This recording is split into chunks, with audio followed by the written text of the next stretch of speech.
En este último encuentro vamos a abordar los desafíos en la implementación o los desafíos en la formulación de las políticas públicas.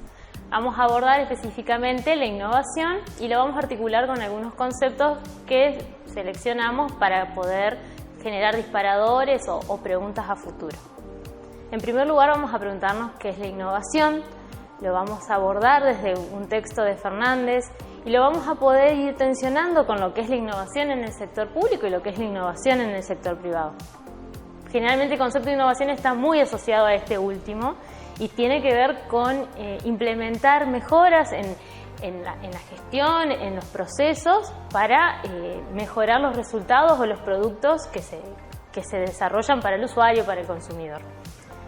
El aspecto de la administración pública tiene que ver con incrementar la calidad en la implementación de políticas públicas. Tiene que ver con afrontar aquellos desafíos y poder sortearlos de manera creativa.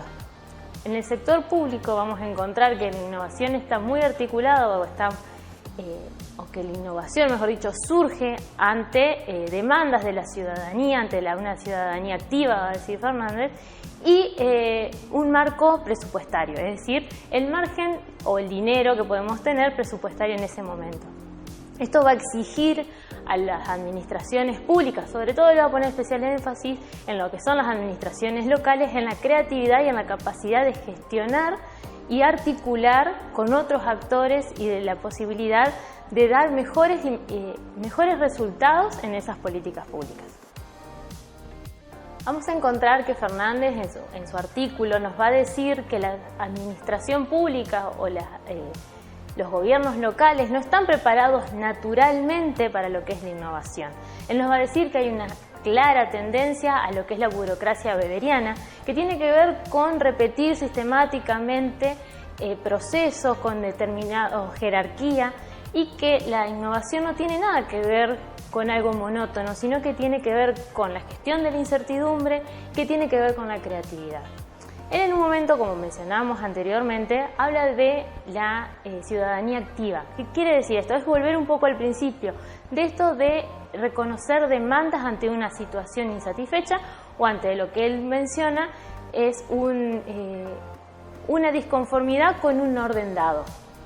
Ahí él va a decir que esta ciudadanía activa se vincula de una manera o hay una relación entre esta ciudadanía activa con el Estado que es de tres maneras. Como contribuyente, una ciudadanía que aporta, una ciudadanía que elige, o sea, es electoral, y una ciudadanía beneficiaria de políticas públicas. Esto nos va a dar condiciones para la innovación en las políticas públicas. Entonces él va a poner especial énfasis en lo que es la planificación. Planificación de manera anticipada para futuros escenarios y cómo se podría manejar la incertidumbre entre esos escenarios en el proceso de implementación de las políticas públicas. Él va a decir que el mundo de las ideas y cómo se van desarrollando las mismas implica también o exige la materialización de esas ideas. De nada serviría de que quede solamente en un plano ideal. El autor va a sostener que el poder llevar adelante la innovación en lo público requiere la articulación de tres factores: la voluntad política, el liderazgo y la creatividad. Esto tiene que ver porque en principio pareciera ser que la innovación en lo público es una empresa muy cara, que tiene muchísimos costos. Y el principal desafío que hay que afrontar en este proceso es la resistencia, justamente, podríamos pensarlo, de aquella burocracia weberiana que está todo el tiempo atravesada por los procesos rutinarios y esta nueva forma de devolverle a la ciudadanía en ese vínculo, en esa retroalimentación, políticas públicas de calidad o mejores calidad, ordenar de cierta manera la gestión, ordenar la toma de decisiones también. En base a esto, nosotros podemos interpretar o sumar algunos tipos de innovación. Él va a decir de servicios públicos, de conceptualizaciones, sistémicos, etcétera, entre otros. A nosotros nos interesa abordar en este último punto más aquello que tiene que ver con la innovación en la conceptualización. Esto quiere decir, y retomando un poco el comienzo de este recorrido, de cómo nosotros definimos o marcamos o conceptualizamos un problema o una situación que identificamos como que nos genera tensión, que estamos disconformes. Entonces, en este punto es importante retomar que una innovación en conceptualización tiene que ver en la forma en que nosotros construimos o definimos algunos tipos de problemas o situaciones que consideramos que nos generan malestar. ¿Cuáles son los desafíos que presenta la actualidad para la formulación de políticas públicas? Podríamos empezar por el concepto de globalización. ¿Esto qué quiere decir? Es la creación o la configuración de un espacio mundial de interdependencia, es decir, de la modificación o de la creación de una nueva economía, de un nuevo modo de cultura. ¿Esto qué trae? La reconfiguración de los territorios existentes. Un ejemplo de lo que es la globalización, por ejemplo, es el éxito del modelo McDonald's en todos lados del mundo. Donde vayamos vamos a encontrar esa empresa y con esa modalidad de trabajo. ¿Qué es lo que quiere decir esto de la desterritorialización o la difusión de las fronteras? Es esta incorporación de nuevas modalidades, de nuevos consumos y de mayor interdependencia entre los países. A esto Coraggio, que es un autor argentino referente en lo que es la economía social, nos va a decir que uno de los más grandes desafíos que hay en respecto a la globalización es para los gobiernos locales. Él va a hablar que en esta disputa que hay entre la globalización y los territorios que se ven tensionados por esta globalización, esta nueva forma de imponer consumo, economía, porque son cambios sistémicos, se implica en todas las dimensiones, en lo cultural, en lo social, en lo político y en lo económico.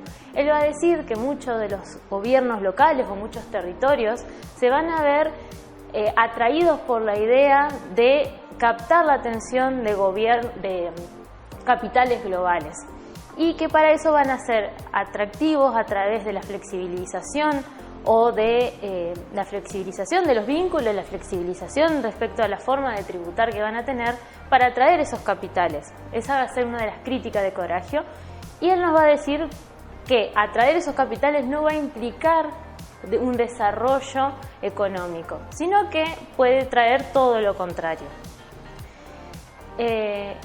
Un aspecto también que se desprende en relación a estas tensiones que vienen un poco también de la mano, sobre todo acá en Argentina, de lo que es la implementación de las políticas neoliberales en los 90, es el trabajo asociado. El trabajo asociado va a implicar romper con los vínculos jerárquicos tradicionales y empezar a pensar relaciones horizontales atravesadas por el diálogo, por la participación en el intercambio con otros actores de la sociedad civil. ¿Esto qué tiene que ver? Es la respuesta a un emergente ante un contexto de crisis. Así como vemos esta reconfiguración al respecto a los modos de vincularnos a nivel local, lo que implica un desafío, que lo que Coraggio nos va a decir no es tan lineal, no es solamente atraer capitales, sino que hay una reconfiguración de la división internacional y regional del trabajo. También a nosotros nos trae o nos implica revisar también estas dinámicas en clave de género. Vamos a abordar también lo que es la feminización de la pobreza como un concepto relacional, rompiendo meramente con la perspectiva de que la pobreza es un aporte, tiene que ver con la mera transferencia de ingresos, sino que está anclada a una estructura o está anclada a los lugares socialmente construidos tanto para varones como para mujeres, las condiciones de vida y los accesos sociales y políticos que tienen las mujeres y las disidencias, vamos a sumar también, actualmente. ¿Por qué el concepto de feminización de la pobreza es un concepto relacional? Porque también rompe con la idea de un mero ingreso, sino porque lo que hace es visualizar o visibilizar las relaciones jerárquicas que hay entre varones y mujeres hasta dentro de las mismas unidades familiares. Dicho esto, son algunos ejemplos, algunos conceptos, algunas formas de interpretar los desafíos que tiene actualmente la formulación de políticas públicas.